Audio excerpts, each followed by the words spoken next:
ಪ್ರಥಮವಾಗಿ ಬಳ್ಳಾರಿ ಮತ್ತು ವಿಜಯನಗರ ಜಿಲ್ಲೆಯ ಎಲ್ಲ ಹಾಲು ಉತ್ಪಾದಕರು ಏನು ಡೆಲಿಗೇಟ್ ಇದ್ದಾರೆ, ಸೊ ಪ್ರತಿನಿಧಿಗಳು, ವೋಟರ್ಸು, ಅವರಿಗೆ ನಾನು ಇಲ್ಲಿಂದನೇ ಕೋಟಿ ಕೋಟಿ ವಂದನೆಗಳನ್ನು ಅವರಿಗೆ ಸಲ್ಲಿಸಕ್ಕೆ ಬಯಸ್ತೀನಿ.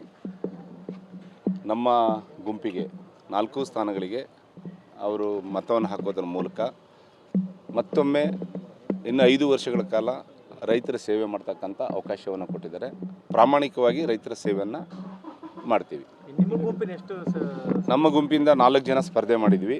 ಸೊ ಒಂದು ನಾನು 183 ಓಟ್ಗಳನ್ನ ತೊಗೊಂಡಿದ್ದೀನಿ. ಮತ್ತು ಎರಡನೇದು ಐಗೋಳ್ ಚಿದಾನಂದ ಅಂತೇಳಿ ಹಡಗಲಿಯಿಂದ ಅವರು 159 ಓಟು. ಮತ್ತು ಮರಳು ಸಿದ್ದಪ್ಪ ಅವರು ಕೂಡ್ಲಿಗಿಯಿಂದ ಅವರು 165 ಓಟು. ಮತ್ತು ಮಹಿಳಾ ಅಭ್ಯರ್ಥಿ ಹರಪನಹಳ್ಳಿಯಿಂದ ರತ್ನಮ್ಮ 147 ಓಟು. ನಮ್ಮ ಗುಂಪಿನ 4 ಸ್ಥಾನಗಳಿಗೆ ನಮ್ಮ ವಿಜಯನಗರ ಜಿಲ್ಲೆ ಮತ್ತು ಬಳ್ಳಾರಿ ಜಿಲ್ಲೆಯ ಮತದಾರರು ಡೆಲಿಗೇಟ್ಗಳು ನಮಗೆ ಆಶೀರ್ವಾದ ಮಾಡಿದ್ದಾರೆ. ಅವರಿಗೆ ನಾನು ತಮ್ಮ ಮೂಲಕ ನಾನು ಅಭಿನಂದನೆಗಳನ್ನು ಸಲ್ಲಿಸಕ್ಕೆ ಬಯಸ್ತೀನಿ. ಕೊಪ್ಪಳ ಮತ್ತು ರಾಯಚೂರು, ಕೊಪ್ಪಳ ಕೂಡ ನಮ್ಮ ಕಾಂಗ್ರೆಸ್ ಪಕ್ಷದ 4 ಅಭ್ಯರ್ಥಿಗಳು ಗೆದ್ದಿದ್ದಾರೆ. ಕೊಪ್ಪಳ ಜಿಲ್ಲೆಯಿಂದ 4 ನಮ್ಮ ಪಕ್ಷದ 4 ಅಭ್ಯರ್ಥಿಗಳು ಗೆದ್ದಿದ್ದಾರೆ. ಮತ್ತು ರಾಯಚೂರು ಜಿಲ್ಲೆಯಿಂದ ಕೂಡ ನಮ್ಮ ಪಕ್ಷದ 2 ಅಭ್ಯರ್ಥಿ ಗೆದ್ದಿದ್ದಾರೆ. 100ಕ್ಕೆ 100 ನಮಗೆ ಬಹುಮತ ಇದೆ. ಅವು ನಿರ್ದೇಶಕರು ತೀರ್ಮಾನ ಮಾಡ್ತಾರೆ. ಈಗೇನು ಹೊಸದಾಗಿ ಇವತ್ತೇನು 12 ಜನ ಆಯ್ಕೆಯಾಗಿದ್ದಾರೆ. 12 ಜನ ನಿರ್ದೇಶಕರು ತೀರ್ಮಾನ ಮಾಡ್ತಾರೆ. ಮತ್ತೆ ಭೀಮಾ ನಾಯಕ್ ಅವರು ಕೆಎಂಎಫ್ ಅಧ್ಯಕ್ಷರಾಗಲಿಕ್ಕೆ ತುದಿಗಾಲ ಮೇಲೆ ನಿಂತಿದ್ದಾರೆ. ಹೀಗಾಗಿ ಮತ್ತೊಂದು ಸಾರಿ ಇಲ್ಲಿ ರಾಬಕೋಬಿ ಅಧ್ಯಕ್ಷರಾಗಲಿಕ್ಕೆ ಬಯಸಿದ್ದಾರೆ ಅನ್ನುವಂಥದ್ದು ಇದೆ. ನೋಡಿ, ಇಲ್ಲಿ ನಾನು ಬಳ್ಳಾರಿ, ರಾಯಚೂರು, ಕೊಪ್ಪಳ, ವಿಜಯನಗರ ಜಿಲ್ಲೆ ಹಾಲು ಒಕ್ಕೂಟದಿಂದ ಅಧ್ಯಕ್ಷ ಆಗಬೇಕು ಬೇಡ ಅನ್ನೋದು ಇವತ್ತೇನು 12 ಜನ ಆಯ್ಕೆಯಾಗಿದ್ದಾರೆ ನಮ್ಮ ಪಕ್ಷದಿಂದ, ಅವರು ತೀರ್ಮಾನ ಮಾಡ್ತಾರೆ. ಸೊ ನಾನು ಇಲ್ಲಿಂದ KMF ಡೆಲಿಗೇಷನ್ಗೆ ಹೋಗೋ ಕೂಡ ಅವರೇ ನನಗೆ ಪ್ರತಿನಿಧಿಯಾಗಿ ಕಳಿಸ್ಕೊಡ್ಬೇಕು, ಅದನ್ನು ಅವರೇ ತೀರ್ಮಾನ ಮಾಡ್ತಾರೆ.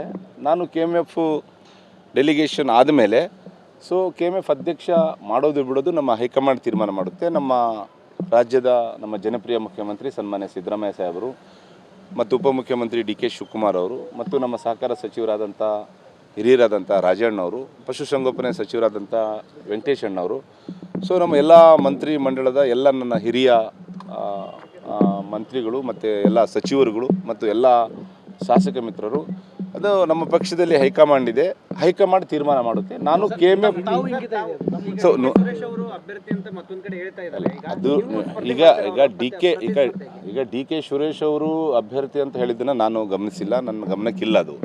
ಸೊ ನಾನು KMFನ ಡೆಲಿಗೇಟಾಗಿ ಇಲ್ಲಿಂದ ಹೋಗ್ತೀನಿ. ನಾನು KMFನ ಅಧ್ಯಕ್ಷ ಸ್ಥಾನದ ಆಕಾಂಕ್ಷಿ. ನಾನು ನಾನು ಆಕಾಂಕ್ಷಿ ನಾನು ಆಕಾಂಕ್ಷಿ.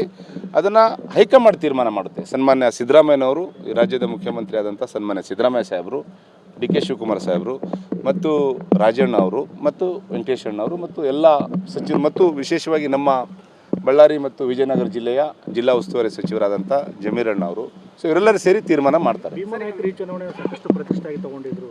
ನಿಮ್ಮ ಪಕ್ಷದವರೇ ಭೀಮಾ ನಾಯಕರು ಈ ಬಾರಿ ಇದು ಮಾಡಲಿಕ್ಕೆ ಸಾಕಷ್ಟು ಅವರೆಲ್ಲ ನಡೆದವ ಎಲ್ಲ ನನ್ನ ಸ್ನೇಹಿತರು, ಅದೆಲ್ಲ ಇದೆ, ಹೊಸದಾಗಿ ಏನಲ್ಲ ನನಗೆ.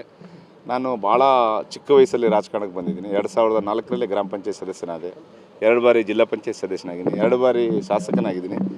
ನಾನು ಹುಟ್ಟು ಹೋರಾಟಗಾರ. ನಾನು ಈಸಿಯಿಂದ ಸ್ಥಾನಕ್ಕೆ ಬಂದಿಲ್ಲ, ಹೋರಾಟ ಮಾಡ್ಕೊಂಡೇ ಬಂದಿದ್ದೀನಿ. ಕೆಲವೆಲ್ಲ ನಮ್ಮ ಪಕ್ಷದ ನನ್ನ ಸ್ನೇಹಿತರಿದ್ದಾರೆ, ಅವರೆಲ್ಲ ಏನು ಮಾಡಿದ್ದಾರೆ ಏನು, ಬಟ್ ಈ ಸಮಯ ಅಲ್ಲ, ಸೂಕ್ತ ಅಲ್ಲ ನಾನು ಹೇಳೋದು. ಇದು ಸಂಭ್ರಮದ ಸಮಯ, ಇದು ನಮ್ಮ ಕಾರ್ಯಕರ್ತರು ಮತ್ತು ನಮ್ಮ ಡೆಲಿಗೇಟ್ಗಳು ಸಂಭ್ರಮ ಮಾಡ್ತಕ್ಕಂಥ ಸಮಯ. ಅದಕ್ಕೆ ಸೂಕ್ತವಾದಂಥ ಸಮಯದಲ್ಲಿ ಸೂಕ್ತವಾದಂಥ ಚುನಾವಣೆಗಳಿಗೆ ಅದರಲ್ಲಿ ಉತ್ತರ ಕೊಡ್ತೀನಿ ನಾನು. ಟೋಟಲ್ 12ರಲ್ಲಿ ಭೀಮಾ ನಾಯಕ ಗುಂಪು 6, ಆ ಕಡೆ 6 ರೀತಿಯಲ್ಲಿ ಚರ್ಚೆ ಆಗ್ತಾ ಇದೆ ಹೊರಗಡೆ. ಇದರಲ್ಲಿ ಗುಂಪು ಅಂತೇನಿಲ್ಲ. ಈಗ ನೋಡಿ, ಕೊಪ್ಪಳ ಜಿಲ್ಲೆಯಿಂದ 4 ಜನ ನಮ್ಮ ಕಾಂಗ್ರೆಸ್ ಪಕ್ಷದಿಂದನೇ ಆಯ್ಕೆಯಾಗಿದ್ದಾರೆ. ಮತ್ತು ಇವತ್ತೇ ನಾವು ಆಯ್ಕೆಯಾಗಿದ್ದೀವಿ 4 ಜನ ನಾವು ಕಾಂಗ್ರೆಸ್ ಪಕ್ಷದವರು, 8 ಜನ ಆಯಿತು. ಮತ್ತು ಅಲ್ಲಿ ರಾಯಚೂರು ಜಿಲ್ಲೆಯಿಂದ ಕೂಡ ಕಾಂಗ್ರೆಸ್ ಪಕ್ಷದಿಂದ ಆಯ್ಕೆಯಾಗಿದ್ದಾರೆ. 12ಕ್ಕೂ ಕಾಂಗ್ರೆಸ್ಸು ಆಯ್ಕೆಯಾಗಿದೆ. ಸೊ ಇದರಲ್ಲಿ ಸೊ ಇದರಲ್ಲಿ ಕಾಂಗ್ರೆಸ್ ಗುಂಪು, ನನ್ನ ಗುಂಪು ಅಂತ ಏನಿಲ್ಲ ಇದರಲ್ಲಿ. ಎರಡು ಬಣ ಇದೆ ಕಾಂಗ್ರೆಸ್ ನೋ, ಇಲ್ಲಿ ಎರಡು ಬಣ ಎಲ್ಲಿ ಇಲ್ಲ, ಒಂದೇ ಬಣ ಇಲ್ಲಿ. ಅಧ್ಯಕ್ಷ ಸ್ಥಾನಕ್ಕೆ ಸಹಜವಾಗಿ ಇನ್ನೊಬ್ರು ಪೈಪೋಟಿ ಇದಾರೆ ಅನ್ನುವಂಥದ್ದು. ಅಧ್ಯಕ್ಷ ಇಲ್ಲ, ನನಗೆ ಗೊತ್ತಿಲ್ಲ ಅದು. ಅದೇ ಹೇಳಿದ್ನಲ್ಲ, ಇವತ್ತೇನು 12 ಜನ ಆಯ್ಕೆ ಆಗಿದ್ದಾರೆ, ಅವರು ತೀರ್ಮಾನ ಮಾಡ್ತಾರೆ ಯಾರು ಅಧ್ಯಕ್ಷ ಆಗಬೇಕಂತ, ಅವರು ತೀರ್ಮಾನ ಮಾಡ್ತಾರೆ. ಮೆಗಾ ಡೈರಿ ಬಳ್ಳಾರಿಗೆ ಬೇಕಾ ವಿಜಯನಗರಕ್ಕೆ ಬೇಕಾ ಅನ್ನುವಂಥದ್ದು ಹಗ್ಗ ಜಗ್ಗಾಟ ಮೊದಲಿಂದನೇ ಇದೆ. ಅದು ಎಲ್ಲಿಗೆ ಬಂತು ಸರ್? ನೋಡಿ, ಮೆಗಾ ಡೈರಿ ಬಳ್ಳಾರಿ ಜಿಲ್ಲೆಯಲ್ಲಿ ನಿರ್ಮಾಣ ಮಾಡಬೇಕು ಅಂತೇಳಿ ಹಿಂದಿನ ಆಡಳಿತ ಮಂಡಳಿಯಲ್ಲಿ ತೀರ್ಮಾನ ಆಗಿದೆ, GBಯಲ್ಲಿ ಕೂಡ ತೀರ್ಮಾನ ಆಗಿದೆ. ಅದಕ್ಕೆ KMRCಯಿಂದ ಸುಮಾರು 80 ಕೋಟಿ 90 ಕೋಟಿ ಹಿಂದೆ ಅನುದಾನ ಗ್ರಾಂಟ್ ಸ್ಯಾಂಕ್ಷನ್ ಆಗಿದೆ. ಆ ಅನುದಾನ ಬಳ್ಳಾರಿಯಲ್ಲೇ ಬಳಕೆ ಮಾಡ್ಕೋಬೇಕು, ಬಳ್ಳಾರಿ ಜಿಲ್ಲೆಯಲ್ಲೇ ಮೆಗಾ ಡೈರಿ ಕಟ್ಟಬೇಕು. ಅದನ್ನು ವಿಮಾನಾಯಕ ಅವರು ಎಲ್ಲೋ ವಿಜಯನಗರಕ್ಕೆ ಮೆಗಾ ಡೈರಿನ ತೊಗೊಂಡು ಹೋಗ್ತಾ ಇದ್ದಾರೆ ಅಂಥೇಳಿ ಸುಳ್ಳು ಸುದ್ದಿಯನ್ನು ಹಬ್ಬಿಸುವ ಮೂಲಕ ಈ ಚುನಾವಣೆಯಲ್ಲಿ ಕೆಲವು ಭಾಳ ದೊಡ್ಡ ಷಡ್ಯಂತ್ರಗಳನ್ನು ಮಾಡಿದರು. ಅದಕ್ಕೆ ಅವ್ರಿಗೆ ಫಲ ಸಿಕ್ಕಿಲ್ಲ. ಆ ಮೆಗಾ ಡೈರಿ ಬಳ್ಳಾರಿಯಲ್ಲೇ ನಿರ್ಮಾಣ ಆಗಬೇಕು ಅನ್ನೋದು ನನ್ನ ಬಯಕೆ ಕೂಡ.